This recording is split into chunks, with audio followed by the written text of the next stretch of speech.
Did you start it? Oh. All right. My name is Aman. And my group is me, Aman, McKenzie, Alex, and we are starting our.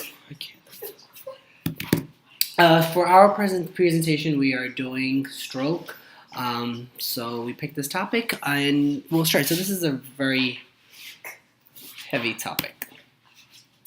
All right.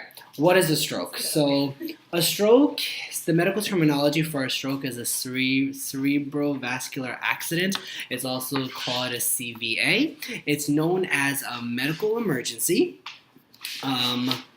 So the definition for a stroke is a disease defined as a sudden neurological defect, which is weakness, loss of sensation, or other due to vascular cause. The defects must last longer than 24 hours and is a sudden onset. So there's two types of strokes. One of them is called the ischemic, which I'm gonna just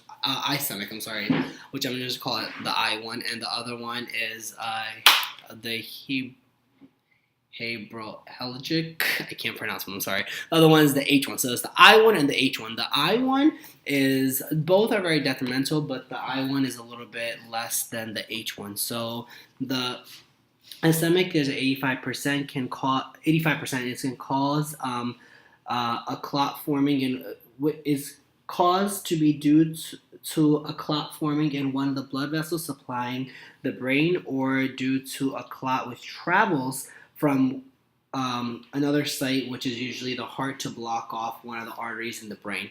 And the H1 is due to a rupture of one of the arteries in the brain, usually by an aneurysm, which is an outpouring of an artery causing a point of weakness. So there is several other types, including splitting. So there's including dissection, which is splitting of a wall of one blood vessel to the brain, or trauma and other, but they make up a small percentage.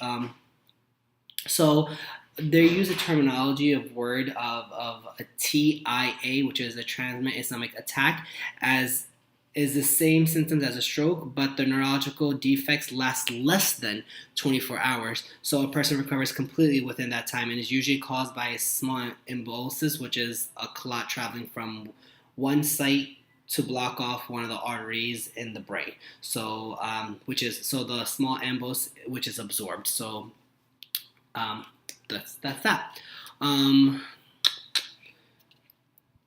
We are going to move on to the next slide. So the next slide is just kind of gives you it's a good clip that shows a lot of the terminology behind a stroke. So it'll kind of give it'll be kind of like a shot of what we'll go through. They'll throw a lot of medical terminology words in this, but I will go over them as we continue this presentation. So this will kind of give you a good synopsis of what's going to go on, and kind of tells you what a stroke is from a medical point of view. All right.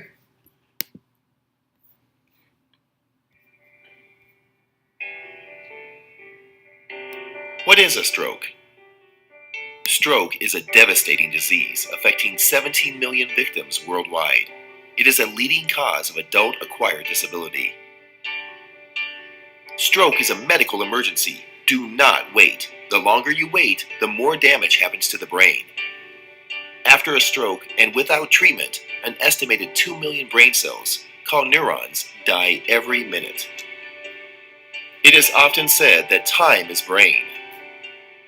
The earlier a stroke patient is treated, the more brain cells are saved. What happens when you reach the hospital with a stroke? At first, the medical team does a quick evaluation of your neurological functions, such as the person's consciousness, ability to see, move, feel, and speak. When a stroke is suspected, the patient is sent for a brain scan to confirm the diagnosis, the type, and location of stroke. A medical staff will obtain blood samples to be analyzed in the laboratory.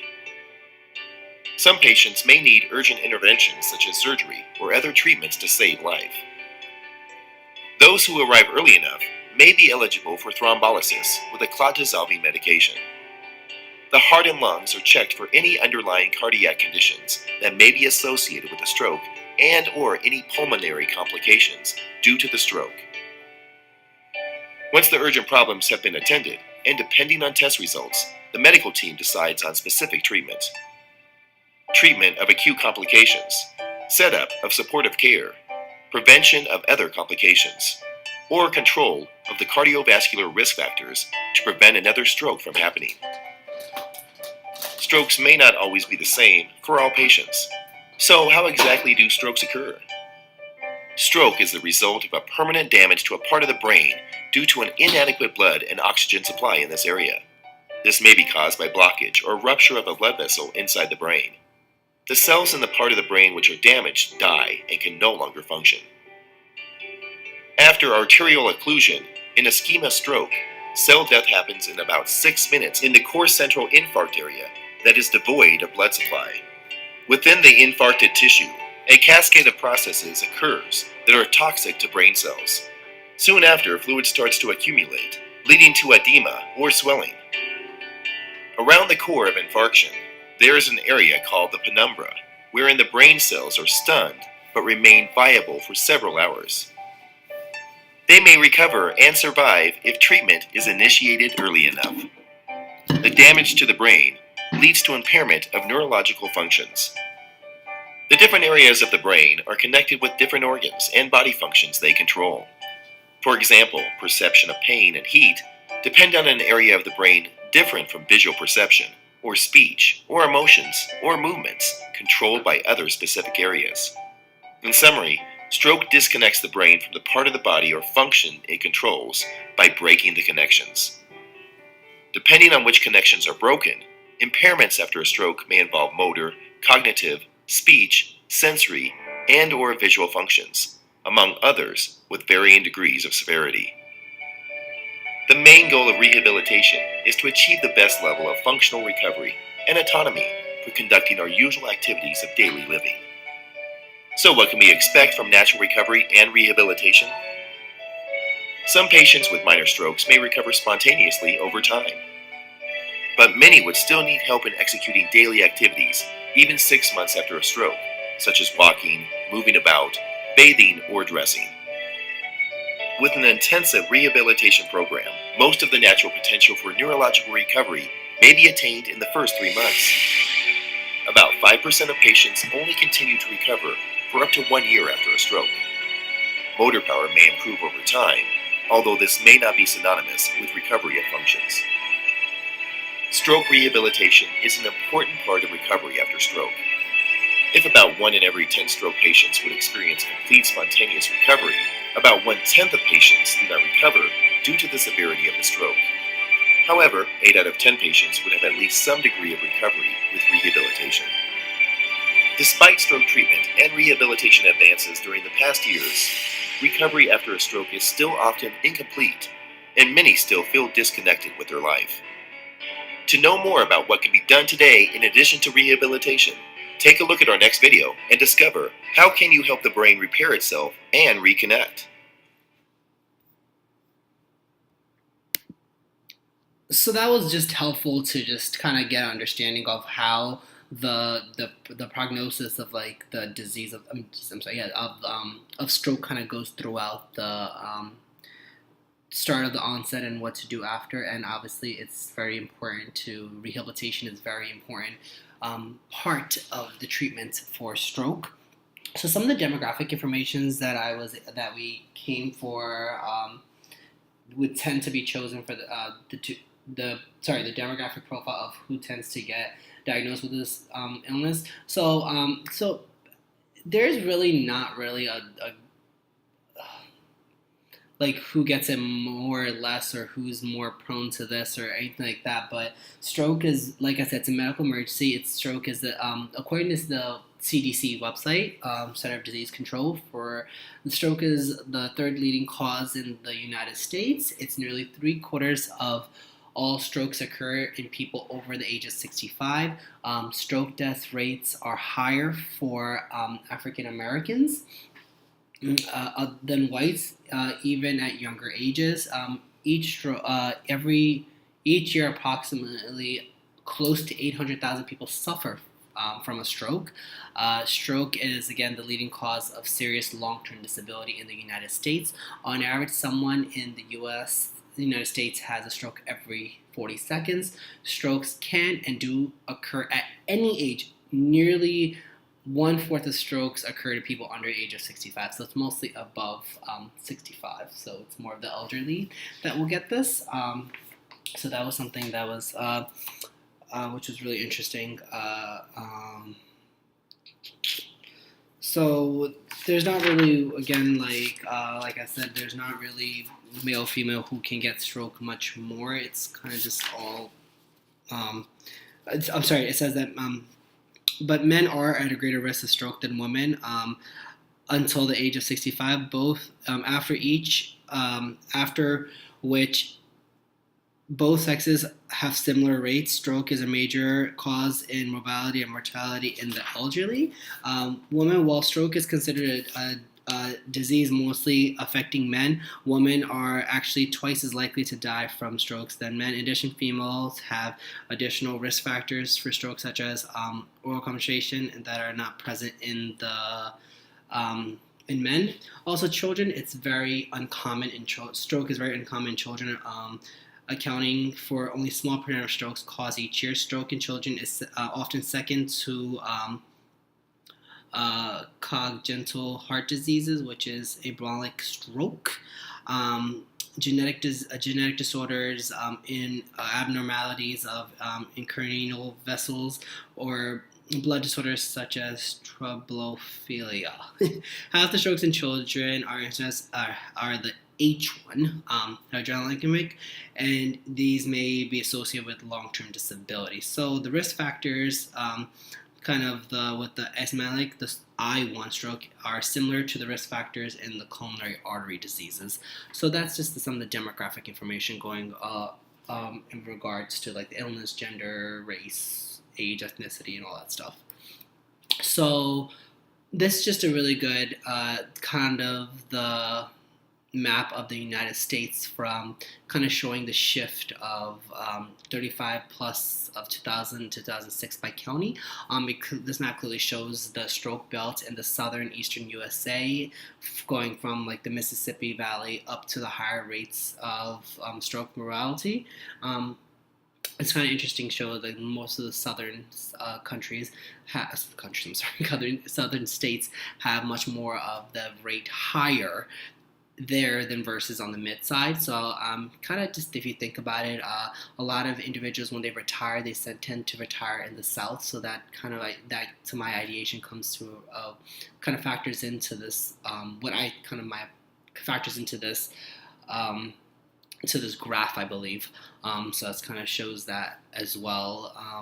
Also, going to the next graph, this is from the Center of American Heart Association. So these are deaths due to heart. This is a graph showed from 1900s to 2003. It shows kind of deaths by thousands, and you can see from 1940s to 1970s, a lot of it went up quite high. I know when McKenzie was saying that this has to do with like the Civil War. Yes. So if you notice, there's a huge spike in strokes around the 1960s, 1970s, and my guess is that if you consider that strokes are heavily populated in what they call the Southern Belt, that it's also, as you see, in the Southern Belt, that it's probably likely that maybe this was related to the civil rights era. You know what I mean? Because if it's concentrated in the Southern Belt and there was a huge spike around that time, maybe tensions and things were so high it added to stress. Just a possibility. We also kind of, before you chimed into that part, I think I also stated how it has to do with a lot of like elders who's like retire here, So I thought that was kind of interesting when we went off that. Moving on to the symptoms of stroke, we went over that. Of course, stroke is a medical emergency. Walking, speaking, and also understanding, as well as paralysis or numbness of the face. Kind of earlier treatment with medication like TPA, which are clot busters, can minimize brain damage. Other treatment focuses on limiting the complication and preventing additional strokes. So that was what was discussed for that. So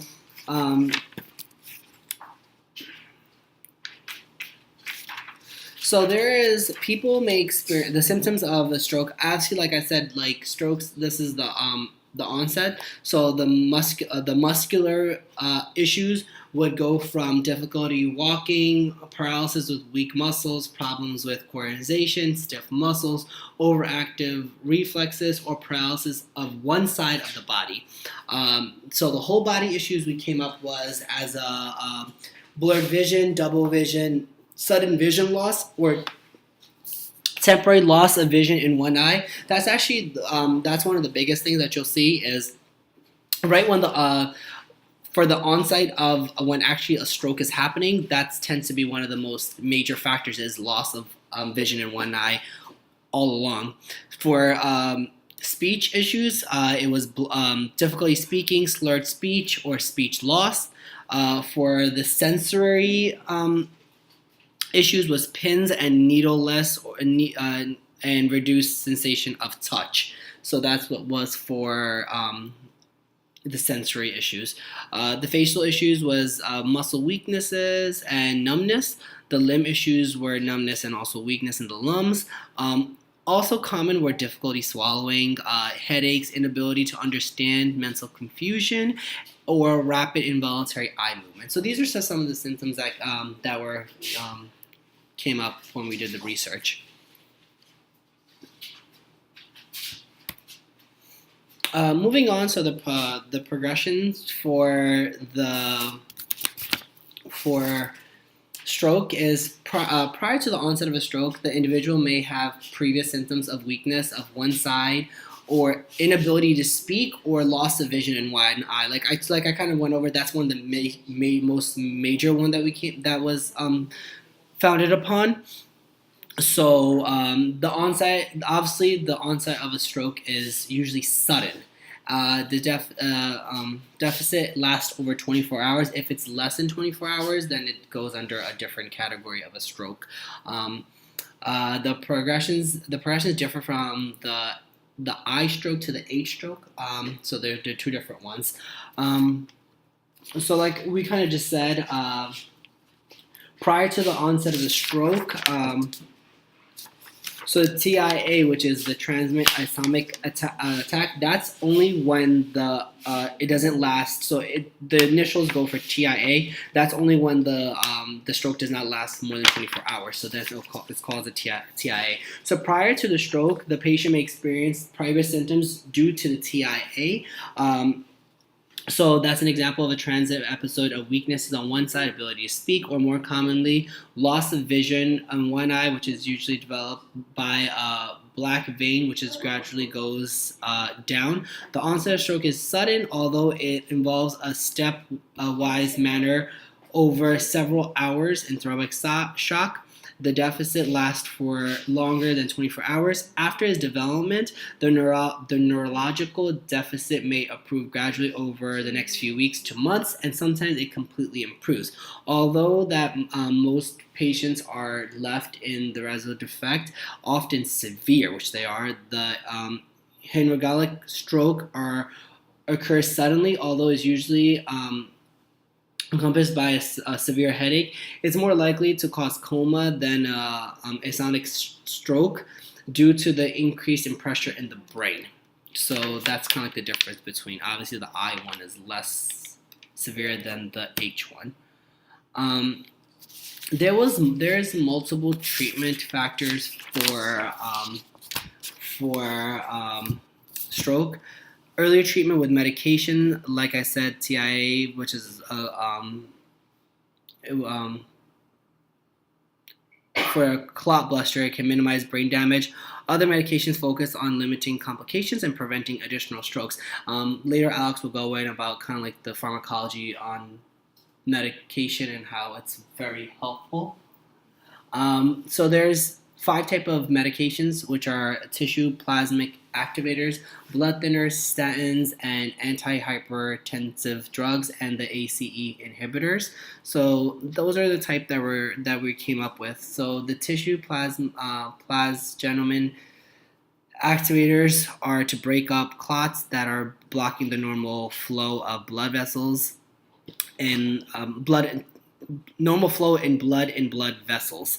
So medicines such as Atavase and Retifase are the common tissue plasmic activators.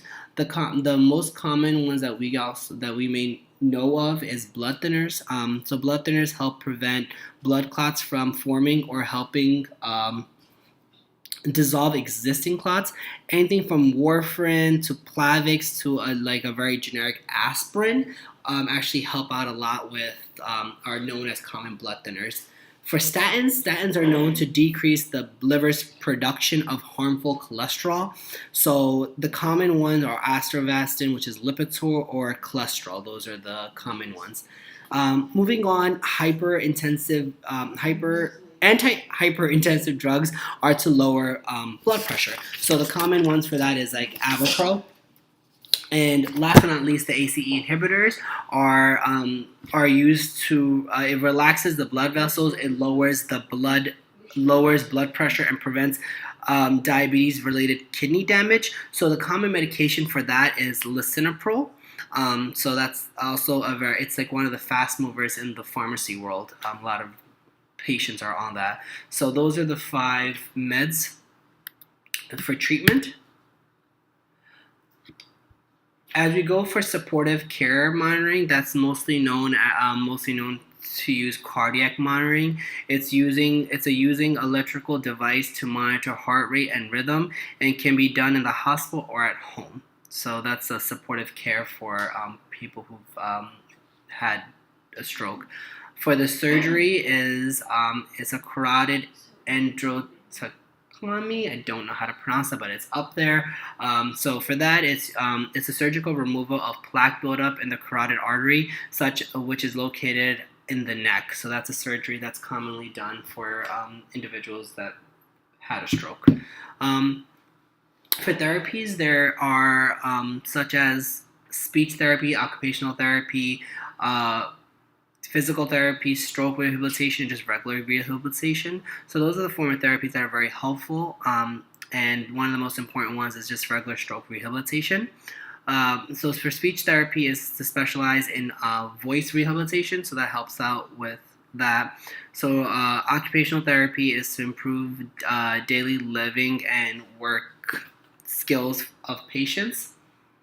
And physical therapy is to restore muscle strength and function through exercise, because exercise is the biggest preventive of stroke. Rehabilitation is to restraining the brain's pathway to improve mental and physical functioning after illness or injury. For example, after a blow in the head, such as a concussion. So that's rehabilitation. Stroke rehabilitation is to relearn the skills that were lost when the brain is damaged by a stroke. For example, just learning how to do simple things from walking to talking to eating. So that helps out with the stroke rehabilitation will help with that. Moving forward, kind of everything that we kind of discussed through is we discussed in this video. There was a lot of medical terminology words thrown at you. So this video kind of like gives kind of like a dumbs it down a little bit, shows like just like the simple terms of stroke, the causes, the symptoms, and the treatment option. So it's a good recap of what we just went through. So this will definitely help out. Writing a resume is not easy. Finding the right words, using the right example.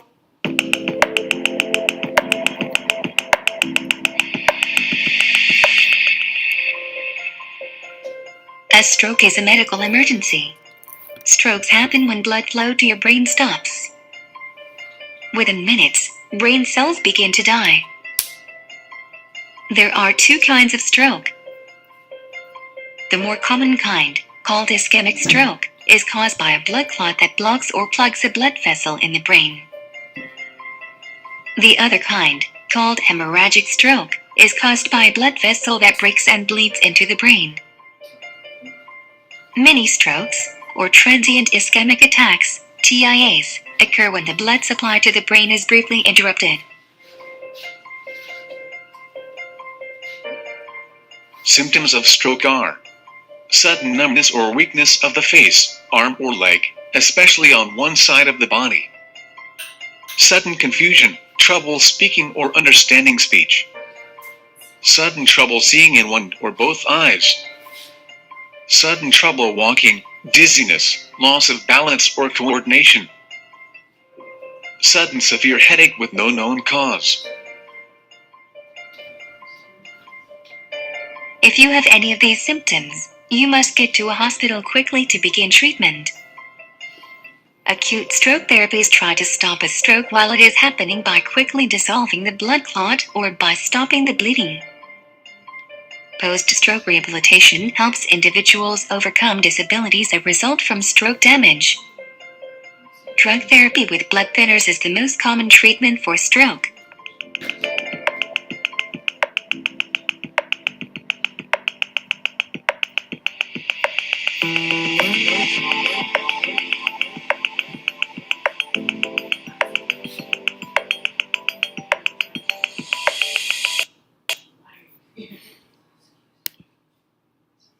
So that was really helpful to see, because it shows just the kind of like a recap of everything that was shown already. So the prognosis of stroke, like I said, the stroke is one of the major killers in the United States and also worldwide. It's in the U.S., 20% of stroke patients will die within a year. However, the ability to intervene with the enterophalic therapy to reverse the stroke and with more aggressive rehabilitation, the goal is to pretty much increase the patient's survival and function after recovery. It was kind of said about 25% of people die from the first month following the Islamic stroke, and up to 75% after the hemorrhagic stroke. Therefore, the patients that survive at a high risk of further strokes, recurrent strokes are seen in 10% of survivors in the first year. In addition, patients that suffer a stroke are also at very high risk for heart attack due to the kind of like the carotid arteries disease.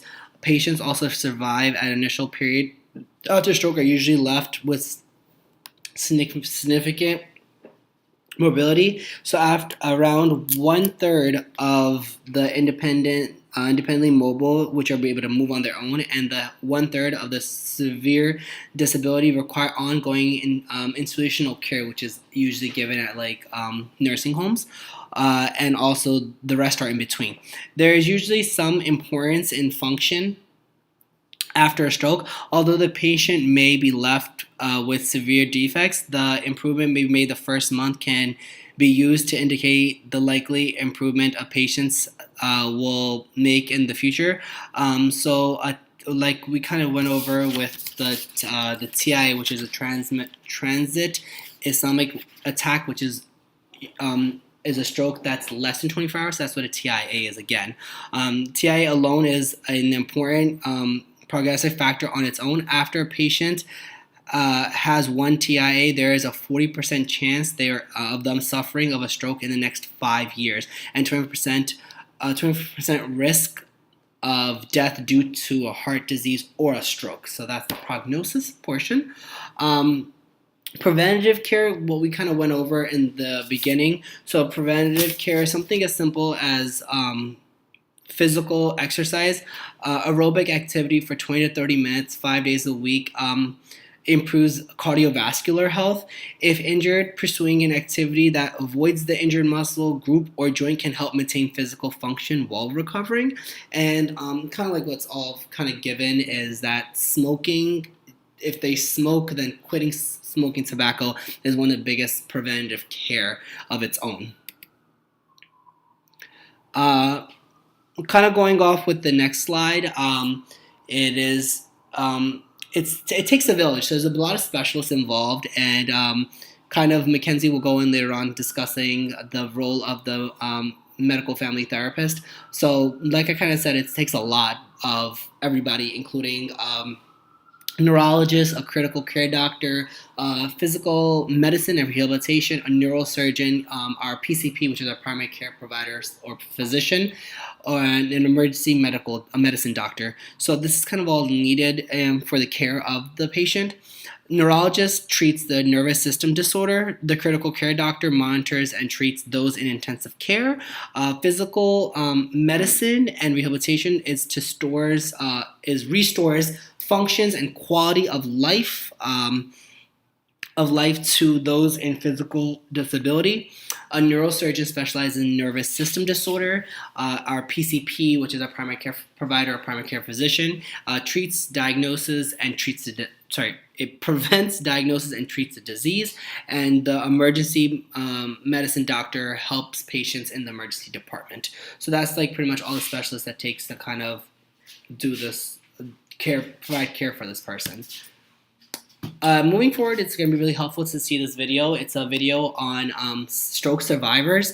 It's the psychology and the pharmacology after a stroke. So I think it's very beneficial, again, to hear these stories and how they kind of went through this and kind of like build themselves up. So this is the video on that. It's not the support of your friends or your family. At the end, it's all about your mindset.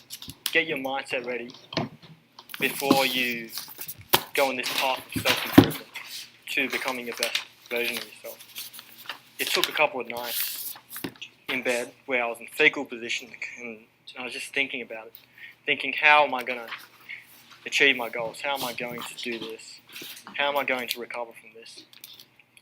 Until I realized that, hey, I don't have to feel this way.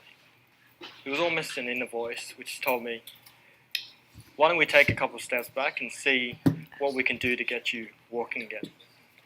And that was when I started to gain more momentum. That was probably the best part of my recovery. And so on top of physical rehabilitation, it's important that you get your thinking right. It's important that your mind is in the right place, because you can make a great physical recovery and not want to leave the house because you're lying in the fetal position. You can make an okay physical recovery, but be okay with that. And that comes down to your thinking and your attitude and all that kind of stuff. And I think that that's brought me to this place. The depression was severe. After I left the hospital, I would not leave the house for 2 weeks. I cut off all communication from my family, my extended family, and cut off all communication from my friends. Talk to someone straight away. See a medical professional, a psychiatrist or a psychologist. Talk to someone straight away. I denied to the nurses for too long until it got to the point where it was severe depression, and that's where it made it hard. It started affecting my family. It started affecting my relationship with my partner and stepdaughters. There was a couple of days where they didn't want to see me because they would lash out, because I was keeping all this built up frustration because of the stroke. Had I not survived the stroke, I wouldn't have written my autobiography, wouldn't have climbed Kilimanjaro, wouldn't have filmed 2 documentaries in Africa, wouldn't have become a motivational speaker, wouldn't have played my 100th game for my local footy club. Yeah, I really get a lot out of motivating other people and seeing their reactions to my story. I've come up with a metaphor which kind of describes stroke. And the way I view it is like a painting. And before your stroke, you've got a very detailed painting. It's a self-portrait of yourself. You know what your identity is. You know what goals you want to achieve in life. And then when the stroke happens, or any catastrophe other than that happens, some guy comes over with a white paintbrush and just paints all over your portrait. You kind of remember what your old portrait looked like, but it's time to paint a new portrait. And for stroke recovery, at the beginning, you're going to be painting big, broad strokes. And what these resemble are the first steps you take towards your recovery. And then as I got better, you use a different paintbrush, more detailed brushes. And what these resemble are milestones in your recovery until you get to a point where you've got a new self-portrait. And what this resembles is the ultimate goal, which is recovery. Because now you've got a new version of yourself, probably one which is better than the old. So this is McKenzie checking in. I just wanted to first off say that was a great video that kind of showed the effects of stroke on others, on strokies, I guess you could say, and how that really just affects and turns their lives upside down. And I think that was a great, I guess you could say, precedent to my slide now. All right, so my slide is psychosocial and family implications. So for personal psychological implications, obviously there's a long-term neurological or cognitive impairment that can cause numerous challenges and readjustments and modifications of interfamilial relationships. And what this means is strokies typically, after having their stroke, rely heavily on their families as caretakers to take care of them. And this causes numerous challenges for the strokee as well as for the family, whether or not it's changing around their schedules to better take care of the strokee victim, or if there is, a challenge with schedules and, things really change around once the family goes into the caregiver role. So the strokee definitely begins to feel that change and to start to feel, I guess you could say, burdensome. Strokey victims often go unsupported by healthcare professionals and are typically at the mercy of their family members. So as I kind of hinted at earlier, primarily the family or caregivers or family caregivers take care of the strokey because after they are released from healthcare, they don't really have much support. Of course, there's the role of the MedFT who can help, but typically after they're released from the hospital, there's very little healthcare support, and it is the family that falls within a responsibility for their family member.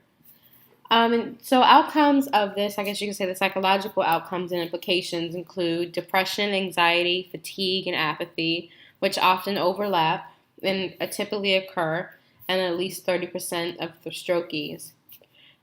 So, like I said, I'm picturing someone who is recently had a stroke and was recently released. I can imagine that they're laying around, they're constantly being attended to, they can't do much for themselves. And I can imagine that can cause a lot of depression and anxiety around not only feeling like they can't do much for themselves, but also feeling like a burden to their family who must also take care of them. And I can imagine also when you're laying around a lot that fatigue tends to happen when you're not able to be as active as you used to be. So these are the typical side effects, hence psychological effects and implications. But more uncommonly, but still prevalent, is emotional instability, changes in personality, psychosis, and mania. Like I said, although they're not as common as depression, anxiety, fatigue, and apathy, they're still prevalent and they're still difficult to manage. Like I said, I can imagine that emotional instability comes from the mixed feelings of having a stroke and then requiring help. I can imagine that victims tend to be, I guess you could say unstable in terms of emotions. And so those typically are the personal effects and implications. In terms of family and children implications, so as mentioned before by Aman, this is a sudden onset change for family, and it has long-term effects and implications. So it changes a lot about the dynamics within the family system. So, like I said before, this changes people's schedules. Maybe children aren't able to do what they used to do before, whether it's because of financial reasons or schedule changes, and mom may not be able to have self-care anymore because of all the changes. So a lot of things change for the family and children as well. And these mental costs, like I kind of talked a little bit about, is come from the amount and duration of care. stress and responsibility for stroke survivors, as well as the lack of time to focus on their own self-care, which includes mental and physical health, as well as spending time socializing outside. Aside from their stroke survivor. So like I said, self-care takes a back seat. Everyone is focused on the stroke victim to make sure the stroke victim is well taken care of. Psychological morbidities include distress, higher anxiety, and depression. This comes in at a rate of 30 to 68%, which is a very wide margin. And that occurs more than any other diseases for stroke victims, and this includes mixed feelings of also being a burden, which I've mentioned several times before, yet feeling a responsibility to also take care of that victim. So there's that mixed feeling of feeling like, okay, I can't do this anymore because of dad's, I guess not, I wouldn't say disease, but illness, but I also feel a responsibility to help him. So there's that mixed feeling that's probably causing a lot of distress, anxiety, and depression around it. Feeling kind of helpless, I guess you could say. So next is couples. So in an article, it was told that couples were given the advice of utilizing empathy to focus on the positive aspects of their caregiving relationship to calm perceived stress. So what I took from that is that when couples were able to look at the positives of their relationship and really focus on that, they were able to really feel relieved and not feel as much stress, which is nice. So I'm assuming that means that when you focus on the negativity, other things such as depression and anxiety kind of creep up on you. So focusing on the positive and being empathetic definitely helps. So in terms of families, they found that families that receive formal training in how to support their loved ones report less feelings of anxiety and depression. I think this is positive because it shows that families who are taught that, self-care is important, who are taught that this is what you need to do, this is how you're supposed to, take care of the person, that it has helped relieve feelings of anxiety and depression, and that's very important. So lastly, there's little discussed about children with strokes, and that's primarily because majority of the population that experiences strokes are 65 and above. So we're very far off from a 2-year-old, unfortunately. So although it does happen, there's very little research on the implications of how a child with a stroke can affect their parents and vice versa, because typically they'll look at the family as a whole or not at all. So, so that's the psychological and family implications. Next, we have the role of the medical family therapist. So the medical, I'm just going to start off by saying that there was not any research, which was frustrating, on MedFTs specifically dealing with stroke victims. I believe it was almost an afterthought or something that maybe happens so commonly, especially in older individuals who may be off on their own or maybe in nursing homes, that it just isn't really thought of or taken care of. So there's very little research to that age group and especially strokes, and so that's definitely a suggestion. But regardless, MedFTs generally embrace the mind and body of the identified patient while working with families who have a family member with chronic illness and disabilities. And this is really important because you really want to look, MedFTs focus not only on the diagnosis and the identified patient, but also how much changes in the family's dynamics and how to manage that. So an article by Falk and D'Arrigo found that MedFTs typically fell into 6 roles according to a biopsychosocial approach. When these 6 roles included a therapist, a brief interventionist, health coach, patient advocate, consultant to health professionals, and trainer.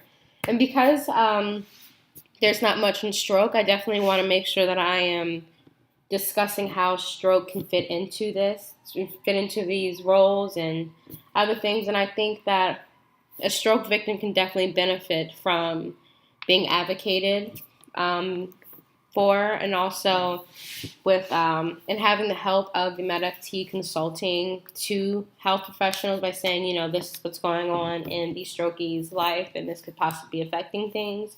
And in terms of being an advocate, I think the strokie would definitely benefit from having someone in their corner to kind of speak for them at times, and also allow the family to have a voice as well, which also ties into the therapist and brief interventionist. So also, they collaborate with medical professionals, as mentioned earlier. MedFTs also work with the larger family system instead of specific symptoms of the IP, which once again is important. I think stroke victims would definitely benefit from having the family discuss what's going on, which is also part of the next point. Let's really discuss what's going on with the family, what's changed, what can be changed, how they could better suit each other, things like that. So I think focusing on the larger system and having open discussion and reality around the illness could definitely be helpful for a strokey who may feel voiceless or helpless. Lastly, the interaction between MedFTs focus on the interaction between developmental stages, including illnesses, developmental stages, family members' personal developmental stages, and the interaction of these dynamics within the caregiving system.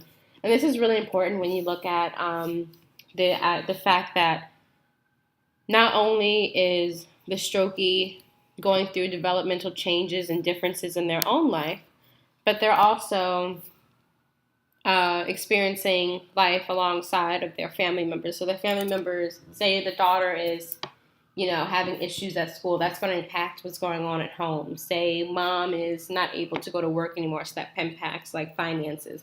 So being able to look at all these different developmental and dynamic changes as a whole system in these interactions is definitely helpful from the role of a medical family therapist. And lastly, I wanted to toss in a story of like the importance of having a medical family therapist.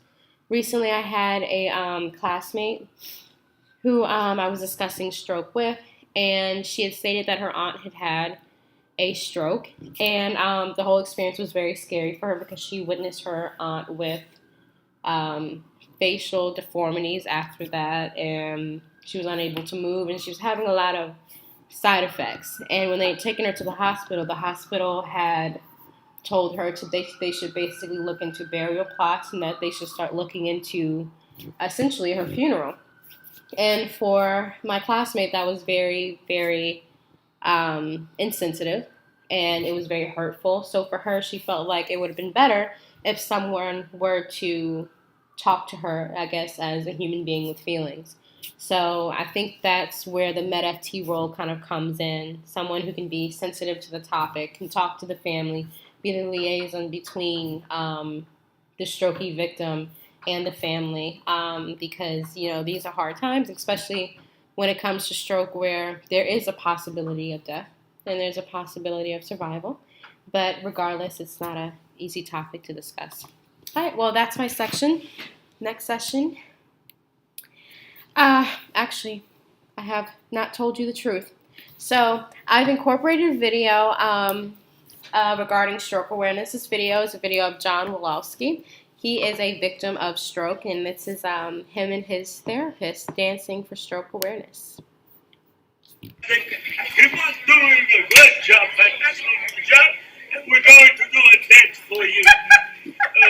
Now, we work really hard on this to do this for you. Because I'm all about that bass, no trouble. I'm all about that bass, no trouble. I'm all about that bass, no trouble. I'm all about that bass, yeah, it's pretty cool. But I can shake it. I'm supposed to, 'cause I got that boom boom, all over the shit.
Alex, if you just tuned in, so I'll be taking the reins from now. So my section, of course, was about, the course of therapy and, different suggestions and different, treatments and approaches that you do regarding to stroke victims. So, of course, you have, your pharmacotherapy, and that you have to utilize medications in conjunction with other modes of, talk therapy and other different therapies that Aman mentioned earlier, that he was mentioning how you have to be on blood thinners and ACE inhibitors and all these other things that are dealing with the very nature of this illness. Occupational therapy is very important because this is assessing and treating, survivors in order to maintain and recover daily functions, things that we may take for granted. It's a lot harder for them, especially if they have lost that. So speech, being able to communicate whatever, and then be able to walk and things of that nature. So that's what they're working towards. Another important mode of therapy would be doing brief psychosocial behavioral interventions in conjunction with antidepressant therapies. So stroke victims have basically, I would say, just lost everything. So, of course, after you had a stroke, a lot of them end up developing depression. You have to imagine yourself in their shoes where you're not able to communicate with other people. You're not able, sometimes, my aunt, for instance, couldn't leave the bed. She couldn't walk. She couldn't speak. She couldn't write. She couldn't do anything. So, and that was hard for her because she was actually a professor at Bowie State. So imagining losing everything and basically losing your whole will to live, because what is your purpose after this has happened to you? So, of course, there was a study done. So they had antidepressant therapy for about 4 months post-stroke. And so with that, they had serotonin reuptake inhibitors, and 101 patients were actually involved in this. So in order to screen them, they used the geriatric depression scale. And they found that, with conjunction with the antidepressants, it was very helpful. That at the beginning of the research, they started out with 60% on antidepressants, then up to 80%, because they realized that it was becoming something that would be very beneficial to these survivors. Group therapy is very beneficial as well, because it's allowing them to have that support. So people aren't going to understand what's it like to be a stroke victim. So it's besides someone else who's also experienced it. So it's important that they are having those group settings that continuously build support, and that there are other people who understand. Speech therapy, which Aman talked about earlier, just be able to, get their speaking patterns back and be able to communicate with other people. Physical therapy, so that, maybe be able to walk and regain mobility, because in certain cases, they have lost that. And of course, stroke rehabilitation, which encompasses all these different things. So when we're talking about relational and family-based approach, so one we always bring up is narrative therapy, which I think is by far one of the most beneficial models, in that it helps generally with, I would say, it's applicable to almost everything. So with this, so you're dealing with the stroke victim as someone that basically has been taken out of, their usual day-to-day life, and that they are now going to have to rely on other people. So they have they've lost these normal day-to-day things that, you see people can usually do, be able to walk, talk, all these basic, human things. So they've lost all that. So the whole point of narrative therapy is to empower them again. So they don't want to be seen as a victim or a burden on other people, and that with narrative, you're able to externalize the problem and see that the problem is the problem, and that doesn't define them. So they can be able to differentiate between themselves and the problem, because they are not. It's the stroke. Sorry, the stroke is the problem. So with that, that's very beneficial. But as my group and I were talking, that most of this stuff is more beneficial for the family itself, because if you're thinking about it, when the stroke victim, they're unable to talk. They have lost everything. So they're not going to be able to utilize narrative therapy in this aspect, because they're not able to communicate with that. But the family, it's beneficial towards that for them, because they're going to put all their negative energies and all their things onto that, patient, because they're going to take everything and blame them for them. They're going to start to resent the person that has stroke because now they have to take care of them and now they're a burden, and it just keeps on going on. So so they can differentiate the person that's dealing with the stroke from the actual stroke and recognize that it's not their fault. This is just something that happened, and be able to see the difference between the problem and that person. And this allows them, the stroke victim, also to be more in control of their own life, and just empowers them, and you're allowing them to be the expert because they are the expert in their own lives. With this in mind, there was research done with 25 stroke survivors, so 17 men and 8 women. So the physical limitations range from like mild to severe. So this happened before, during, and after the whole process. It was for 14 days. And they found that was incredibly beneficial. They all enjoyed it. They said it was very empowering, and helped them a lot. The only negative was they felt like they didn't have enough group therapy sessions, which was able to reiterate that narrative and have a support system right there. So they were just upset that there should have been more group therapy in that regard. So for intervention, this goes hand in hand with narrative therapy. So within the text, we talked about positive and negative feelings boxes. This is very beneficial, I think, for the family as a unit and for the patient. So in this intervention, you would take 2 different boxes and you would decorate them. One with negative things, one with positive. So if you had a negative box, maybe like the text said that you put witches and you would draw, it'll be black and all these things. And maybe on the positive box, you would put like the sun or something that would make you happy. So within these boxes, you would put feelings towards a specific family member in the box. So if a family member is doing this towards the patient, they may say all these negative things because now they feel as if they're a burden, they have to do all these things, and they're just very upset. So this is like physically externalizing the problem. So instead of putting it all on the person, you're now giving a name to the problem and you're putting it in that box. So which I find very beneficial in that it's making narrative therapy actually literal. So within this context, we would just go over this for a subsequent session. So you would continuously go over this, and they would still be putting things into the boxes. At a certain time, you're going to start drawing the feelings that are inside the boxes and, talk about them within therapy. If a family member doesn't feel comfortable talking about it within therapy, then you would then challenge them and say, what makes you uncomfortable? Like, what's going on? And get underneath that. With cultural sensitivity, I don't think there was any, honestly.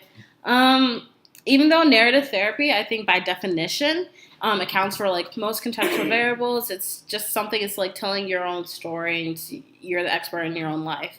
But with that in mind, when you look at any of the literature, it never really it would say, oh yeah, African Americans, they are the ones that suffer from strokes the most often, the most, da da da. But besides that, once you get into the research, it says nothing past that. So it was like I was left like, why is there no further research on like different ethnic groups and races and ages and genders? There was just nothing there.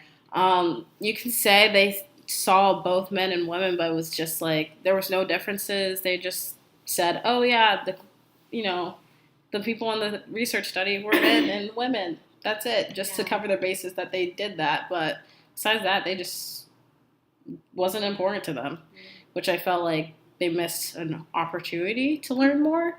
And that was kind of just upsetting. And that I guess I also felt like the whole time we were doing research that people didn't really think of stroke victims that often. And I think there should be further research done when thinking about this in therapy. Anything else to add? It's like they assumed that everybody was just 65 and over. And that was it. Yeah. It's just assumption, so they didn't care. Yeah. So they never thought to actually like think of other cultural variables or contextual variables. Like, I want to see what happens with different ages. but- Yeah, different races too would be interesting too. And seeing who's like supportive, like families are more supportive or less supportive. Yeah. Things like that. So, Yeah. that's our project. All right, thank you. Thank you. And here are some references for you. If you care about them. Lots of them. Lots of them. Okay. Thank you. Bye. Goodbye.